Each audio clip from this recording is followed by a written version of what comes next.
one of the things that amazes me about you is the hustle that you do. You mentioned that you had to do gigs like to do $50 here, $20 here, $100 here, just to pay your bills because there were 3 years of your life that you didn't have a steady job. Right on. So I love that about you. Tell us about the hustle. Well, it's not pretty, but it's always like if you've got to just call people and hey, I'm available, and you sound so desperate, but then I would just submit. I started to submit. My sister is a lawyer, and she lost her job, so she submitted to 50 law firms, and she just kept submitting every day. She submit, and finally she got 2 offers, and she's my inspiration as far as like, you know, the hustle has to be. I mean, when I was younger, I was living in LA, so I was even more like I was like on the streets, like knocking. Every agent I walk, hand deliver, you know, and I'm talking going from Studio City to Hollywood to North Hollywood, everywhere. I was just handing out. Like the goal is 10 pictures and resumes today. Yeah, I'm going through that kind of right now because I'm not in a show right now, but and that's what you told me. You're like hustle, and it's paying off. It's starting to pay off, and so thank you very much for your guidance. Thank you. But you know, a lot of people don't know that you grew up in St. Thomas. You were raised in St. Thomas. That's true. Do you want to talk about that? Well, I was born in New York, Manhattan. And yeah, I don't know what you're talking about. I don't have an accent, do I? So I was born in Manhattan, and when I was I don't know if this is true, but this is a thought that I've always had. It's like maybe you can pick your parents. If you did, I picked my parents because my mom was beautiful, like a beautiful model. She looked just like Elizabeth Taylor. My father was a piano player and funny and charismatic and outgoing, and people loved him. And they owned this fabulous restaurant where Sammy Davis Jr., Frank Sinatra, all these like famous people would go down and have my mom would hostess, my dad would play piano and cook, and it was like they were that was like a famous little hideaway. So my mom left something in the restaurant one night, came back, there was my dad humping a waitress, and then that's a humping sign, but then she said, that's it, we're moving, and she went to St. Thomas with my father. And they sold everything, antiques, furniture, they sold it all. My mom regretted it for years. So they opened up a grooming table. My mom and dad opened another restaurant. Then they got divorced finally because he met another waitress at another restaurant. Thing for waitresses. Yeah. And then when I was 9, they got divorced. And then when my mom, so anyway, we were raised in St. Thomas, but I've always been a comedy person, like always. Like there's not a day in my life I didn't want to be an actress, not a day, not a second. So were you because you have 2 sisters, who I've met and they're lovely. One's a lawyer and one's a pet groomer. Right. So they're not actors at all. Not even in the comedic field. Nothing. So were you, as a little kid, were you the troublemaker of the family? Were you always being yelled at because you wanted to be the center of attention? Well, I was a C&D student. Let's put it that way. What's that? C&D students. Like my grades were terrible, and they were A+. Oh, C&Ds. Okay. Why can't you be more like your sister? That's the sister I was. Why can't you be more like your sisters? The smart sisters. And so then you started to be funny to get away from being in trouble? No, I was always funny. Thank you. Just ask me. But I always did impersonations. I was always doing. I remember I used to do a cat and dog fight when I was like 12. I'd be like, it's like I was always doing voices. Always had little sketches I was doing. My whole life. It's weird because there's nothing else I've ever wanted to do. What was the most difficult thing that you've had to endure in your career? Well, when Jonathan retired, because I was so cushy and so comfortable and so happy, like I had a great life. I was making great money, and had a house. I was always having parties. It was a great, like I didn't have to hustle. I wasn't worried about money ever.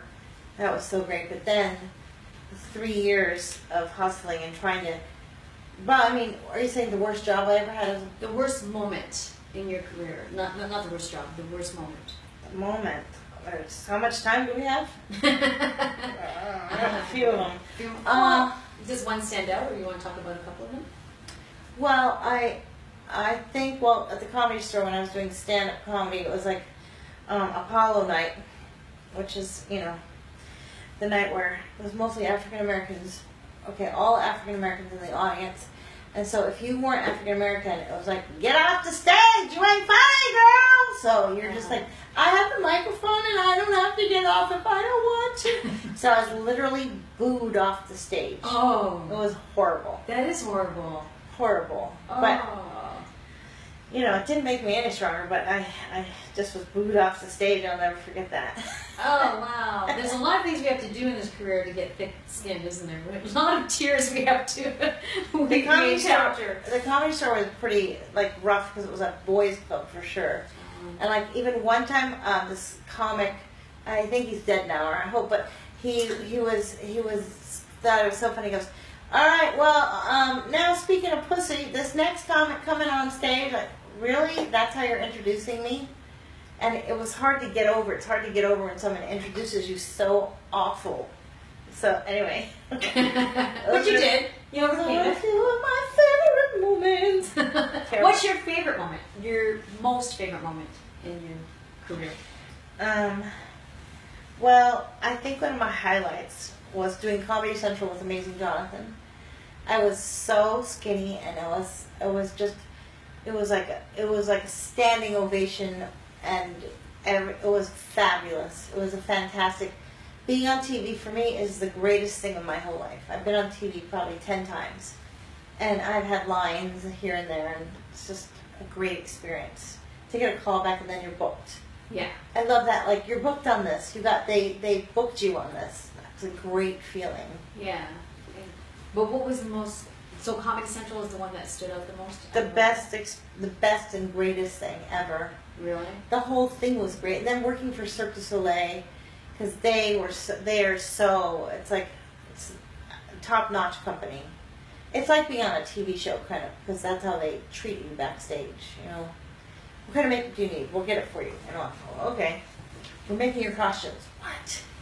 You know, I worked with Jonathan so long, where it's like, here's some spare makeup, and get a dress if you want to. Like, okay.